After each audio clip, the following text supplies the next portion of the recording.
नमस्कार, आप देख रहे हैं मध्य प्रदेश छत्तीसगढ़ और आपके साथ मैं हूं नशरतुल्ला। तो चलिए बुलेटिन की शुरुआत करते हैं। श्री गोई वैश्य समाज के नवनिर्मित गोई भवन लोकार्पण समारोह में शामिल हुए मुख्यमंत्री भूपेश बघेल ने कहा कि मैं आप सबको नवनिर्मित भवन के लोकार्पण की बधाई देता हूं। सामाजिक भवनों, धर्मशालाओं में समाज के उत्थान और विकास की चर्चाएं होती हैं, दूसरे समाज को भी अवसर मिलता है। और साथ ही कहा कि इस भवन का निर्माण एम्स के बगल में हुआ है। मरीजों और परिजनों के रुकने के लिए ये भवन बनाया गया है, बेहद पुनीत कार्य है। साथ ही सभी को बधाई और शुभकामनाएं भी दी।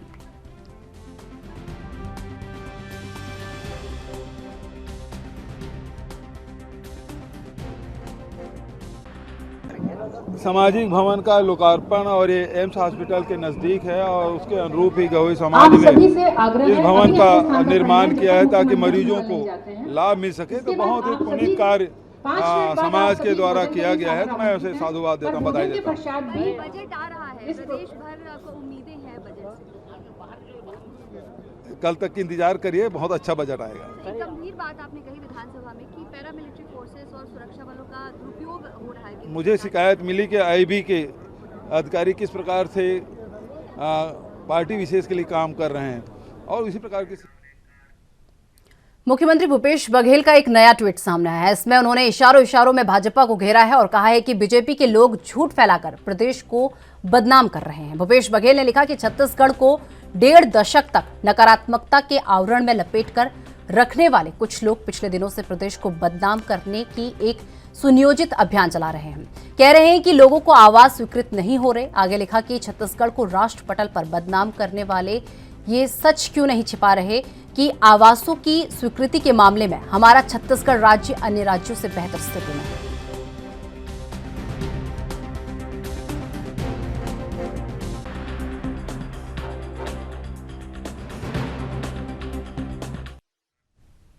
रायपुर में आम आदमी पार्टी ने रविवार को बड़ा कार्यकर्ता सम्मेलन किया। पहला मौका है जब पंजाब के सीएम भगवंत मान और दिल्ली के सीएम अरविंद केजरीवाल एक साथ रायपुर पहुंचे। अरविंद केजरीवाल और मान पार्टी का बड़ा चेहरा है। आपको बता दें कि प्रदेश में आम आदमी पार्टी आने वाले चुनाव में अपनी सियासी जमीन मजबूत करने की ताक में है और इस वजह से इन दोनों नेताओं का साथ रायपुर में आना अहम माना जा रहा है। छत्तीसगढ़ में आगामी विधानसभा चुनाव को लेकर आम आदमी पार्टी हुंकार भर रही है और आम आदमी पार्टी के कार्यकर्ताओं को संबोधित करने के लिए रायपुर के कृषि विश्वविद्यालय के सामने जी रोड जोड़ा ग्राउंड में व्यवस्था की गई थी। कार्यकर्ता सम्मेलन में दिल्ली के सीएम अरविंद केजरीवाल और पंजाब के सीएम भगवंत मान ने क्या कुछ कहा, आइए आपको सुनाते हैं।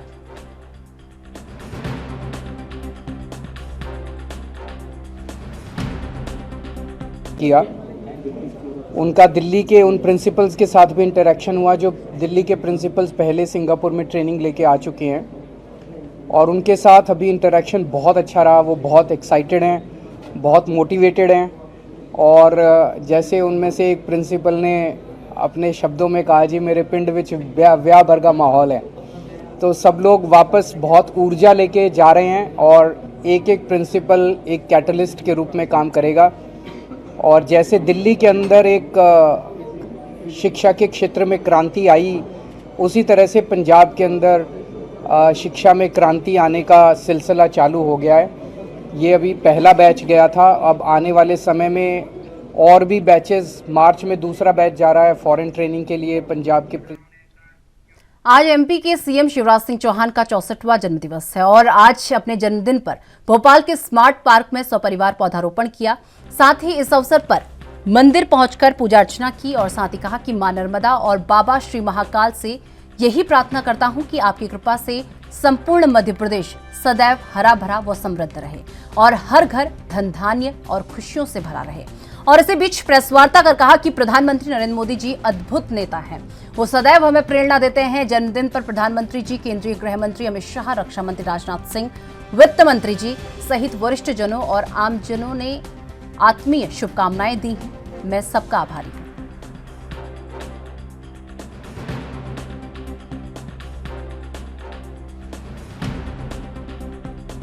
प्रधानमंत्री जी हमारी प्रेरणा है, हमारे मार्गदर्शक हैं। वे अद्भुत नेता हैं जिन्होंने पूरे दुनिया में, पूरे विश्व में भारत को स्थापित कर दिया है और स्वामी विवेकानंद के सपने को पूरा किया है। वो सदैव हमें प्रेरणा देते हैं। अमित शाह जी हमारे एक ऐसे नेता कि जो लोग असंभव समझते थे उसको संभव करके दिखाया है। देश की सुरक्षा के लिए, प्रगति और विकास के लिए मैं सभी का आभारी हूं। रक्षा मंत्री आदरणीय राजनाथ सिंह जी हों, वित्त मंत्री सीतारमण जी हों, अनेकों हमारे वरिष्ठों ने शुभकामनाएं दी है और आमजन ने भी शुभकामनाएं दी। मध्य प्रदेश में आज से मुख्यमंत्री लाडली बहना योजना की शुरुआत हो गई है। आपको बता दें कि मुख्यमंत्री शिवराज सिंह चौहान ने भोपाल के जंबूरी मैदान में रिमोट के जरिए योजना लॉन्च की। रिमोट से ही योजना का थीम सॉन्ग भी लॉन्च किया गया। इस योजना के जरिए महिलाओं को हर महीने 1000 रुपए दिए जाएंगे। 25 मार्च से 20 अप्रैल तक फॉर्म भरे जाएंगे। स्पीच के दौरान मुख्यमंत्री घुटनों के बल बैठ गए, महिलाओं को प्रणाम करते हुए कहा कि अभी तक मैं बेटियों की पूजा करता था, लेकिन बहनों में भी मैं मां दुर्गा, लक्ष्मी और सरस्वती को देखता हूं। बहनों की सेवा कर मेरा मुख्यमंत्री बनना और मानव जीवन सफल और सार्थक हो गया है। सीएम ने घोषणा करते हुए कहा कि एक लाडली बहना सेना भी बनाएंगे, गड़बड़ करने वालों को ठीक कर देंगे।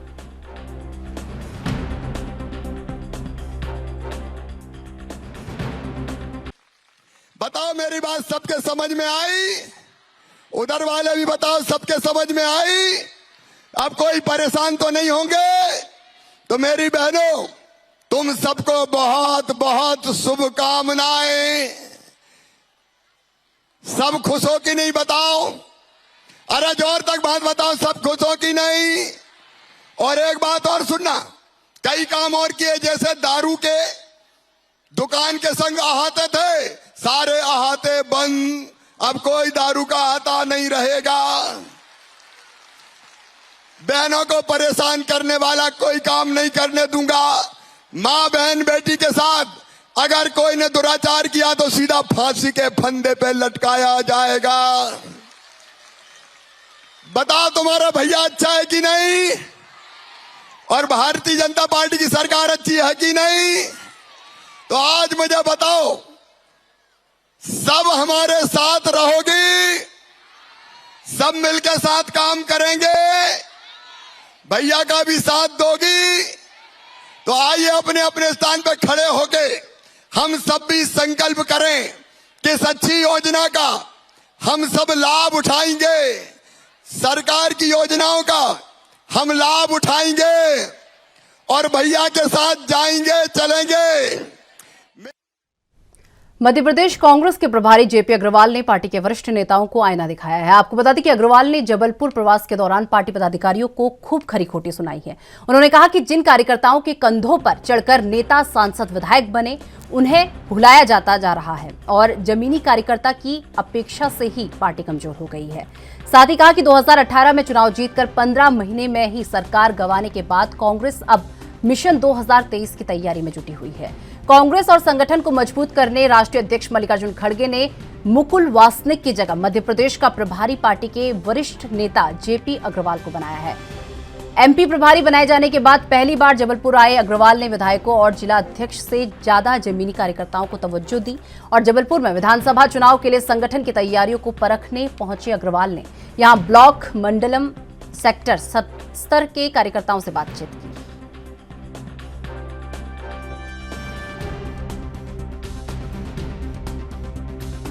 हमारा सबसे मजबूत साथी गली में हमारे लिए झंडा उठाता था, उसका हाथ हमसे छूट गया। हम ऐसे नहीं गिरे, हम ऐसे कमजोर नहीं हुए,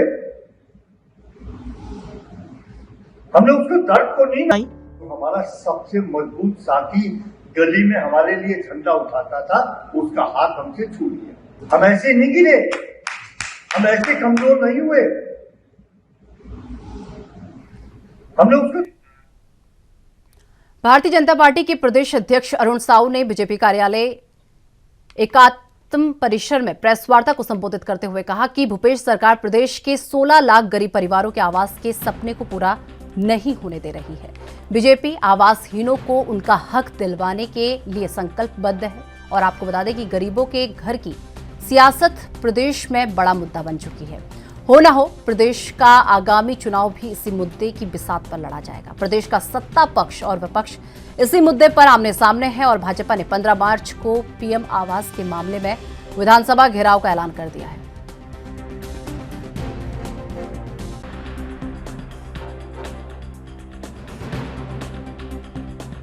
लेकिन इस काम में भी सरकार की कोई रुचि नहीं, 70% काम अधूरे हैं।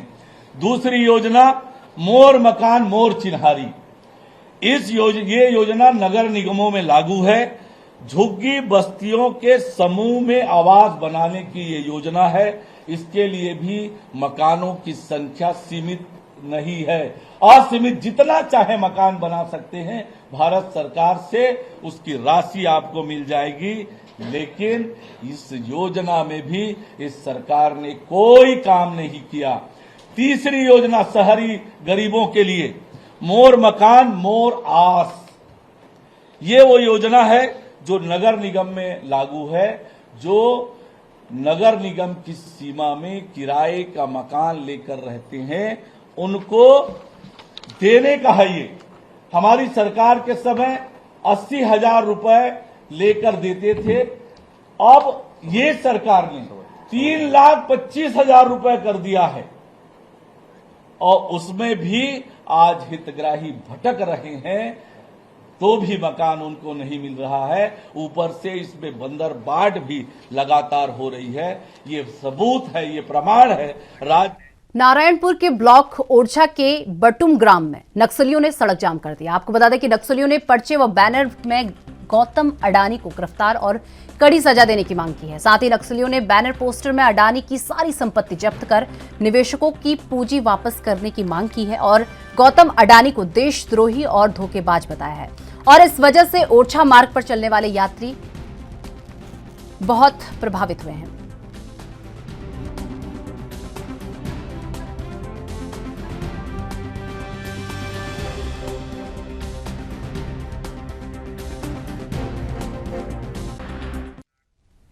ग्राम पंचायत शिवपुर के पंचों सहित उप सरपंच और सरपंच पति ने कांग्रेस का दामन थाम लिया है। आपको बता दें कि आगामी विधानसभा चुनाव नजदीक है और कांग्रेस के विधायक विनय जायसवाल अपना दावेदारी मजबूत करने में लगे हुए हैं। और साथ ही आपको बता दें कि महेंद्रगढ़ विधायक विनय जायसवाल ने शिवपुर के पंचों उप सरपंच और सरपंच पति को अपने कांग्रेस में शामिल किया है और सभी सदस्यों को विधायक विनय जायसवाल ने साफा पहनाकर सभी नए सदस्यों का स्वागत किया। और इसी बीच ग्राम पंचायत शिवपुर के सरपंच पति ने बताया कि मुझे विधायक के विचारों और कामों से बहुत प्रभावित हुआ।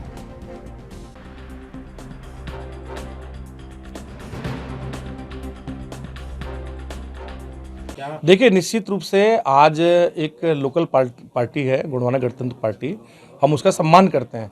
लेकिन आज माननीय यशस्वी मुख्यमंत्री भूपेश बघेल जी के कार्यों से प्रभावित होकर खास करके हमारे आदिवासी भाइयों के लिए, पिछड़ों के लिए जिस तरह से सरकार काम कर रही है, धान की कीमत की बात करें आज 2640 रुपये मिल रहा है, पूरे देश में सबसे ज़्यादा है। वन अधिकार पट्टा की बात करें, सामुदायिक वन अधिकार पट्टा की बात करें, सभी काम अगर आप देखेंगे तो किसान हितैषी, आदिवासी हितैषी कामों से प्रभावित होकर हमारे साथियों ने आज कांग्रेस का दामन थामा है और अब कांग्रेस इससे बहुत ज़्यादा मजबूत हो रही है। इन साथियों का जब हमको साथ मिला है तो निश्चित रूप से आने वाले समय में प्रचंड बहुमत से जो कांग्रेस की जो यहाँ विधानसभा है उसको हम कांग्रेस की झोली में डालेंगे। जी, मैं विशाल मरकाम ग्राम पंचायत शिवपुर सरपंच पति हूँ। आज विधायक निवास में, विधायक कार्यालय में आप लोगों ने कांग्रेस का दामन थामा है। जी। किस विचारधारा के तहत आपने? जी, कांग्रेस का यही विचारधारा हमें अच्छा लगा कि गांव में विकास के लिए हमेशा हमारे वर्तमान विधायक जी हमेशा दिन रात मेहनत किए और कुछ भी काम जैसे हम लोग कुछ भी गांव में कमी, हैंडपम्प और कुछ विकास, तालाब एन तेन का कमी रहता है, कुछ भी लेके आते हैं समस्या, उसका निर्वहन तुरंत करते हैं। यही उनका कार्य से हम प्रभावित होकर कांग्रेस का दामन थामे। बालोदा बाजार के अंबुजा सीमेंट संयंत्र में स्थानीय बेरोजगारों को रोजगार नहीं मिल पा रहा है, जिसके चलते स्थानीय बेरोजगार युवा और महिलाएं कड़ी धूप में आंदोलन करने को मजबूर हो गए हैं। आपको बता दें कि अंबुजा सीमेंट संयंत्र खोलने से पहले जनता को बहला फुसलाकर सीमेंट संयंत्रों ने ग्रामीणों की जमीन ले ली, जिसके एवज में उन्हें पक्की नौकरी देने की बात कही गई थी। लेकिन 20 सालों के बाद भी ग्रामीण रोजगार की मांग को लेकर दर बदर की ठोकरें खा रहे हैं, जिसे लेकर ग्रामीण करीब 12 दिनों से हड़ताल पर बैठे हुए हैं और रोजगार की मांग कर रहे हैं।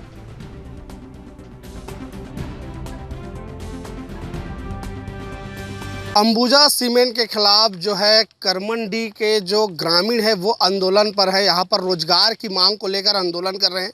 इनको 12 दिन हो गया आंदोलन करते हुए, और क्या इनकी मांग है उसको हम लोग जानने की कोशिश करते हैं। सर, क्या नाम है आपका? मेरा नाम दिलीप कुमार खूटे है। और किन मांगों को लेकर आप आंदोलन पर बैठे हैं? यहाँ इतनी धूप है, लोग घर से निकलना मुश्किल हो रहा है, लेकिन आप लोग यहाँ पर बैठे हुए हैं, क्या कारण है? हम लोग रोजगार को लेकर के अपनी मांग को लेकर के बैठे हुए हैं। पूर्व में इसी प्रकार से और बैठे थे तो कलेक्टर महोदय के सामने और एडिशनल एसपी और अंबुजा संयंत्र के यूनिट हेड और हमारे ग्रामीण 5-6 लोगों के बीच में समझौता हुआ था मई महीने में 2022 में। तो उसमें कहा गया था कि आपके गांव के 24 लोगों को और 98 लोगों को हम नियमित रूप से रोज़गार देंगे, लेकिन इस प्रकार से किसी भी प्रकार से हम लोगों को रोज़गार नहीं दिया गया है। और अंबुजा सीमेंट संयंत्र के द्वारा वादा करके उसका निभा नहीं रहा है। उसी के विरोध में हम लोग वादा खिलाफी के विरोध में आज हड़ताल में बैठे हैं। हमारे बेरोज़गार भाइयों को रोज़गार दिया जाए। आज स्थिति ऐसा है सर कि 2007 से चालू किया है हमारे गांव के ज़मीन को खरीदना, 1 से 1.5 लाख में ख़रीदा है, अंतर का राशि भी नहीं दिया गया है। और कहा गया है कि आपके गांव के हर खातेदार को, हर पर्ची धारक को हम लोग रोज़गार देंगे एक को, लेकिन इस प्रकार से किसी भी प्रकार से नहीं दिया है। और बोलते हैं कि हम आपके गांव को गोद लिए हैं। मोदी शासन काल से चले आ रहे हैं सर। मोदी जो थे यहाँ पर अंबुजा सीमेंट संयंत्र के पहले मालिक, उससे चले आ रहे हैं कि हम आपके करमंडी गांव को, और टोटल शेड्यूल कास्ट है सर यहाँ के लोग। देखा जाए तो अभी हमारे ज़मीन खरीदने के अधिग्रहण करने के बाद जितने भी जो बचे थे, जिसके भी ज़मीन थे, वो भी बिक गए हैं। अभी कितने लोग आप लोग हड़ताल पर बैठे हैं यहाँ पर? अभी लगभग पूरे गांव के गांव बैठे हैं सर। और इससे पहले 2022 में भी आप लोग आंदोलन कर चुके हैं। कंपनी का कहना था कि आपको रोजगार देंगे। आज 2023 लग चुका है, लेकिन आज तक आपको रोजगार नहीं मिला है। अभी तक कोई रोजगार नहीं मिला है। मिला भी है 10-20 लोगों को, तो उसको भी 1 से 2 महीना काम कराता है, उसके बाद 3 से 4 महीना बैठा दिया जाता है। पेमेंट सही टाइम में दिया जाता है कि नहीं दिया जाता? पेमेंट सही टाइम में भी नहीं मिलता है सर। ठेकेदार के माध्यम से लगता है, ठेकेदार घुमाते रहता है, और जो रेट मिलता है उसमें भी गवर्नमेंट रेट से कम मिलता है। तो इसके बारे में आप लोगों ने जिले के जो कलेक्टर हैं उनसे शिकायत की कि नहीं की? रेट को लेकर तो नहीं किया सर, लेकिन हमारे रोजगार को लेकर के किए थे। क्या आश्वासन मिला था? तो उन्होंने लिखित में समझौता करवाया था अंबुजा सीमेंट संयंत्र और ग्रामीणों के बीच। तो उसमें लिखित में दिया गया था 98 लोगों को 4 से 5 महीने में रोजगार देंगे, और 24 लोगों को तत्काल रूप से जो चल रहा है उसको रेगुलर काम देंगे 12 महीना करके कहा गया। देखिए ना कहीं ग्रामीणों के ऊपर जो है अंबुजा सीमेंट छलावा कर रही है, रोजगार देने की बात करती है, लेकिन कहीं भी कोई भी रोजगार नहीं देती, जिसके वजह से इनको हड़ताल करना पड़ रहा है, बेरोजगारों की ज़िंदगी जीना पड़ रहा है। इन्हीं की ज़मीन पर इन्हीं के जो कंपनी है वो यहाँ पर कंपनी खड़ा करके पैसा कमा रही है, लेकिन आज इनको जो है जो रोजगार नहीं मिल पा रहा है। तो कहीं ना कहीं जिला प्रशासन इस पर जो है काम करना चाहिए और इनको रोजगार दिलाना चाहिए। कैमरा पर्सन गोविंद बंजारे के साथ मैं हेमंत बघेल, ANV न्यूज़, बलौदाबाजार। छत्तीसगढ़ के बलौदाबाजार जिले के कसडोल नगर में फर्जी राशन कार्ड बनाकर बेचने वाले तनुजा फोटोकॉपी संचालक के ऊपर प्रशासन ने अब तक कोई कार्रवाई नहीं की है, जबकि अधिकारियों ने कार्रवाई का आश्वासन दिया था। आपको बता दें कि शासकीय राशन कार्ड कॉपी को फोटोकॉपी कर तनुजा फोटोकॉपी संचालक कई महीनों से जाली राशन कार्ड बनाकर 50 रुपए प्रति नग में बेच रहे थे, जबकि शासकीय राशन कार्ड जिले के खाद्य विभाग में राशन कार्ड बनाने वाले हितग्राहियों को निःशुल्क मिलता है। खाद्य विभाग द्वारा शासकीय राशन कार्ड कॉपी को जिले भर के नगर पंचायत और जनपद पंचायत भेजा जाता है, जहां से राशन कार्ड हितग्राहियों को वितरित किया जाता है। मगर कसडोल नगर के तनुजा फोटोकॉपी सेंटर संचालक द्वारा शासकीय राशन कार्ड कॉपी को फोटोकॉपी कर ब्लैक में कई महीनों से बेचा जा रहा था, लेकिन प्रशासन ने तनुजा फोटोकॉपी संचालक पर कार्रवाई नहीं की है। हालांकि कार्रवाई करने की बात अब भी कर रहे हैं।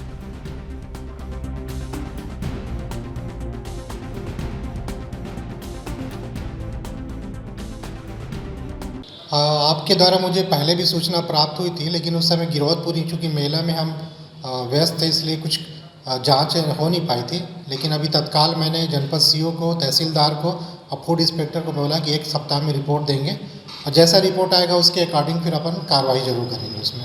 सर, कहीं न कहीं कार्रवाई नहीं होने के चलते दुकान संचालक का हौसला और चरम सीमा में है। ऐसे में अन्य दुकानों के ऊपर कोई कार्रवाई नहीं होता दिखता है।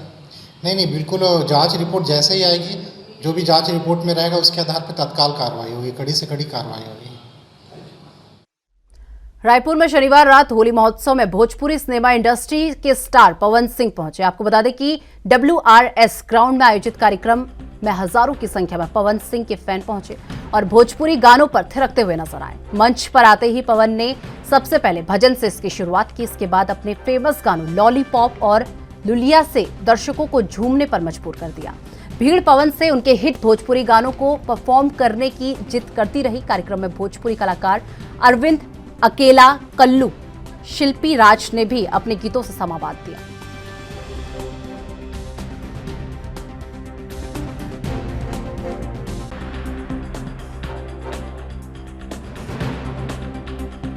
तो चलिए मेरे साथ मध्य प्रदेश, छत्तीसगढ़ में बस इतना ही। देश दुनिया की तमाम बड़ी खबरों के लिए देखते रहिए एनबी न्यूज। नमस्कार।